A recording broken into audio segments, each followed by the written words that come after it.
প্রশ্ন যদি করা হয় বাংলাদেশ ফুটবলের ডিএনএ কে, উত্তরও তো হুট করে মাথায় আসবে না। স্পষ্টবাসী, জেদি এবং সফল সেই ব্যক্তি।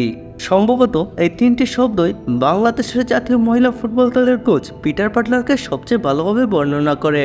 মার্চ 2024-এ দায়িত্ব নেওয়ার পর থেকে এই ইংরেজ কোচ হয়তো বিভিন্ন মহলে কিছুটা বিতর্কের জন্ম দিয়েছেন, কিন্তু তিনি সাফল্য এনে দিয়েছেন এবং এর চেয়েও গুরুত্বপূর্ণ হলো তিনি ফুটবল ফেডারেশনকে দেখিয়েছেন কিভাবে ক্রমাগত উন্নতি করা যায় এবং আরো বড় লক্ষ্য অর্জন করা যায়। সাফ চ্যাম্পিয়নশিপ 2024, এশিয়ান কাপ কোয়ালিফায়ার্স এবং সাফ অনূর্ধ্ব-20 চ্যাম্পিয়নশিপ, তিনটি টুর্নামেন্ট, তিনটি ট্রফি, যা সম্ভব হয়েছে পিটার বাটলারের হাত ধরেই।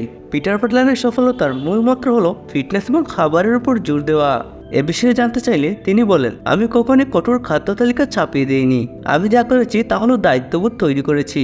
যদি আপনি রাত 10টায় টেকওয়ে পিজা অর্ডার করেন, তাহলে সেটা পেশাদার ক্রীড়াবিদের আচরণ নয়। আমি এই বিষয়গুলো মনোযোগ দিয়েছিলাম কারণ এগুলো নির্বাচনে প্রভাব ফেলে। যদি কেউ 90 মিনিট খেলতে না পারে, তাহলে সেটা একটি কারণ হয়ে দাঁড়ায়। তাই বড় দলগুলোর মুখোমুখি হওয়ার আগে ফিটনেসটা ঠিক রাখা খুবই জরুরি, কারণ তারা এ বিষয়ে আমাদের চেয়েও বেশি সচেতন। পিটার বাটলার বলেন, আমি আসার আগে বাংলাদেশ ফুটবলের কোনো ডিএনএ ছিল না।